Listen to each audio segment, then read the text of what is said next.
قال النبي صلى الله عليه وسلم الجهاد ماضٍ إلى يوم القيامة।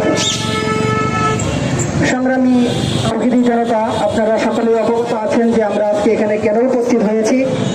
এখানে আমাদের সকলের উপস্থিতির কারণ একটাই, আমরা আজকে মানসিকভাবে কেউ ভালো নেই। আজকে গাজায় ফিলিস্তিনে যেভাবে নির্মম মুসলিম নিধন চলছে এবং গোটা বিশ্বের ক্যান্সার পরিচিত হিসাবে ইসরায়েল, যুক্তরাষ্ট্র, আমেরিকা এবং ভারত এই কয়েকটা জালেম একত্রিত হয়ে আজকে গোটা পৃথিবী থেকে আল্লাহ এবং আল্লাহর রাসূলের অনুসারীদেরকে তারা নিধন করতে চাচ্ছে, ঠিক কিনা বলুন। কিন্তু আল্লাহর রাসূলের ভাষায় বলি, রাসূল বলে গিয়েছেন ইসলাম নিধন হবে না, মুসলিম নিধন হবে না। আল্লাহর জমিন যতদিন ঠিক আছে ততদিন ইসলাম থাকবে, মুসলিম থাকবে। যতদিন আসমান আছে, যতদিন জমিন আছে, যতদিন চন্দ্র আছে, যতদিন সূর্য আছে, ততদিন পৃথিবীর যে কোনো জালেম চেষ্টা করুক আল্লাহর জমিন থেকে ইসলাম মুছতে পারবে না, মুসলিমদেরকে নিধন করতে পারবে না, ঠিক কিনা বলেন। কিন্তু আমরা মুসলিম হিসাবে আল্লাহর সামনে কিভাবে দাঁড়াবো সেটার জন্য প্রত্যেকটা মুসলিমদেরকে ভাবা উচিত।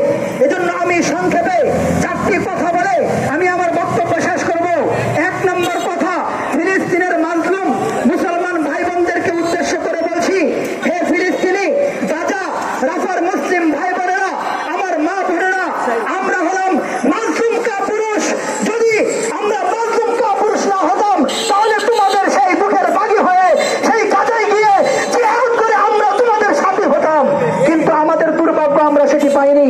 নাম্বার দুই, ইসরায়েল এবং যুক্তরাষ্ট্র, আমেরিকা, ইন্ডিয়া, এই জালেম রাষ্ট্রগুলোকে বলতে চাই, তোমরা হয়তো এখন সাময়িক কিছু মুসলমান হত্যা করে গণহত্যা চালিয়ে মসজিদে আকসা ভেঙে সাময়িক হয়তো তোমরা খুশিতে আছো, আনন্দ আছো। কোরআনের ভাষায় বলতে চাই তোমরা আরেকটু হেসে নাও, তবে শুনে রাখো আসলে হাসা কিন্তু মুসলিমরাই হাসবে।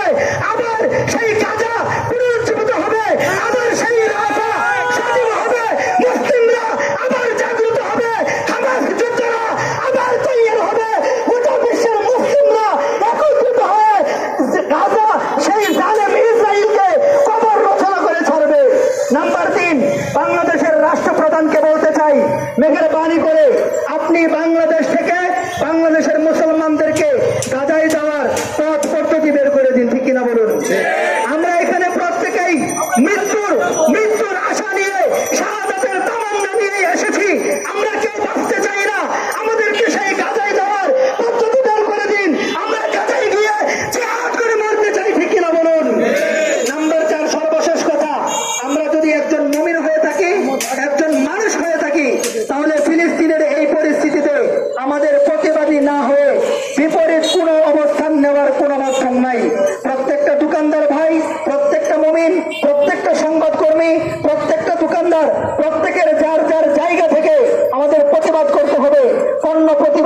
পণ্য বয়কট করে যে কোনো মূল্যে হোক আমরা তাদের জালেমদের বিপক্ষে দাঁড়াবো। আল্লাহ তাআলা আমাদেরকে সেই তৌফিক দান করুন। ছাত্র জনতা জিন্দাবাদ, ইনকিলাব জিন্দাবাদ, মুসলিম জিন্দাবাদ, ইসলাম জিন্দাবাদ।